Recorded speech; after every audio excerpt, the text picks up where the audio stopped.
जज कैसे नजरिया जरूरत के तहत आइन को तबाह करने में भरपूर किरदार अदा करते हैं। ताकतवर का दिल चाहता है वो आइन और मुल्क को अपने बाप का माल समझकर अपने हक में इस्तेमाल करता है। पीटीआई को क्रश करने का मंसूबा और भी तेजी से अब पूरा होगा। इस फैसले में भी बदनीयती नजर आती है। घर वालों के नाम पर ब्लैकमेल करके अपनी मर्जी से वोट लिया जाएगा। 3 महीने के अवाम का सब्र खत्म होता जा रहा है।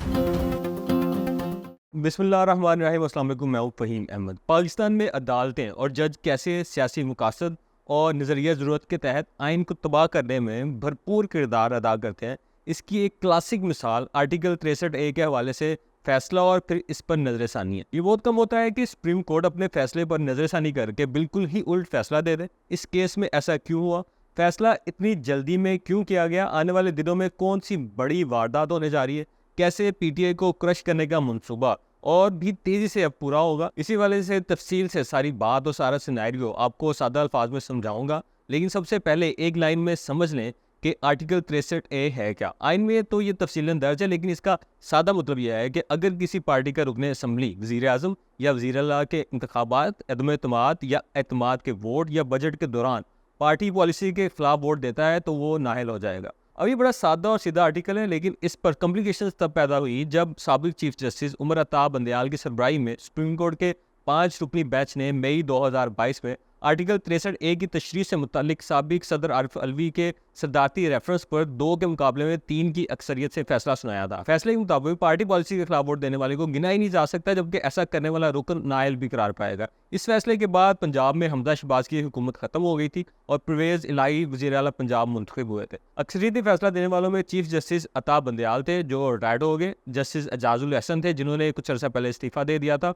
और जस्टिस मुनीब अख्तर थे जिन्होंने वो फैसला तहरीर किया था, लेकिन उन्होंने मौजूदा नजरसानी बेंच में बैठने से इनकार कर दिया था। इख्तलाफ करने वालों में जस्टिस मजहर आलम मियाँ खेल और जस्टिस जमाल खान मुदोखेल थे जिन्होंने करार दिया था कि आर्टिकल 63A की मजीद तशरीह आइन को दोबारा लिखने के मुतरादिफ होगी। ये दोनों जजेस मौजूदा बेंच में भी शामिल थे जिन्होंने फैसला बदल दिया है कि पार्टी पॉलिसी के खिलाफ वोट काउंट होगा। अब पहले वाला फैसला भी आइन की रूह के मुताबिक नहीं था और मौजूदा फैसला भी खास ज़हनियत और किसी को फ़ायदा पहुँचाने के लिए दिया गया है। ये भी आपको आसान अल्फाज में समझाता हूँ। अगर एक खास ज़हनियत से सोचें तो फिर तो पहले वाला फैसला बहुत अच्छा था कि पार्टी पॉलिसी के खिलाफ वोट देने वाले का वोट शुमार ही नहीं होगा और वो नाअहल भी होगा, लेकिन लॉन्ग टर्म में इसके गहरे असरात आते हैं। मसलन ये ठीक है कि फ्लोर क्रॉसिंग का जो रास्ता है वो रोकना दुरुस्त है और ये आर्टिकल इसका रास्ता रोकता है, लेकिन इसकी रूह ये थी कि अगर किसी को जायज़ या नाजायज़ पार्टी फैसले के खिलाफ जाना पड़ता है तो इसको या तो ज़मीर के फैसले के लिए कुर्बानी देना होगी या ज़मीर फरोशी के लिए सज़ा मिलेगी। इसको आप दोनों तरह से डिफाइन कर सकते हैं। लेकिन जो पहले वाला फैसला आया तो उस फैसले को पीटीआई, नून लीग या किसी पार्टी की हमायत या मुखालफत से निकल कर सोचिएगा कि उस फैसले के जरिए पार्टी से इख्तलाफ का दरवाज़ा हमेशा के लिए बंद हो गया था। अब हर सूरत में पार्टी के फैसले के पाबंद थे। मसलन अगर हुकूमती पार्टी बजट में फैसला कर लेती है कि हर पाकिस्तानी कल से 1 करोड़ रुपया टैक्स देगा, या ये फैसला कर लेती है कि मसलन नवाज शरीफ या कोई और अमीरुल मोमिनीन बनेंगे और 20 या 50 साल के लिए हुकूमत में रहेंगे, तो फिर भी कोई रुकने असम्बली अपने दूसरे मेंबर्स के साथ मिलकर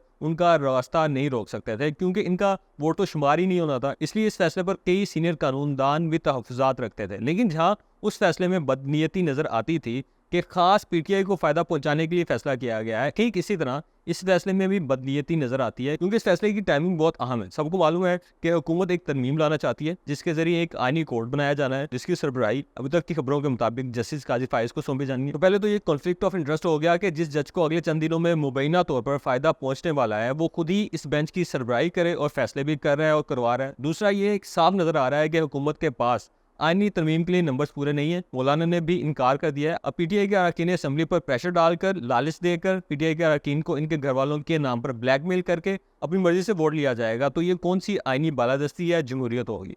मेरा सवाल होगा काजी साहब से और मुअज़्ज़िज़ जज साहिबान से, जब ज़मीर खरीद कर या डरा धमका कर वोट लिए गए तो क्या आप स्टैंड लेंगे? मुझे नहीं लगता, क्योंकि बहुत सारे समझौते किए जा चुके हैं। असल में ना कंक्लूजन ये है कि जिस ताकतवर का दिल चाहता है वो आइन और मुल्क को अपने बाप का माल समझकर इसको अपने हक में इस्तेमाल करता है। पिछले दौर में भी ऐसा हुआ, अब भी यही हो रहा है, लेकिन याद रखें ये ज़्यादा अरसे तक चल नहीं सकेगा, क्योंकि यकीन माने कि अवाम का सब्र ख़त्म होता जा रहा है और ये अवाम जब विपरेंगे तो ये सब कसूरवारों का वही हाल करेंगे जैसा बंगाली अवाम ने अपने फैसला साजों का किया। उम्मीद करता हूँ कि आर्टिकल 63A के हवाले से सारी बात आपको समझाने में कामयाब हुआ हूँगा। अगली वीडियो के साथ दोबारा हाजिर होऊंगा। अपना ख्याल रखिएगा। अल्लाह हाफ़िज़।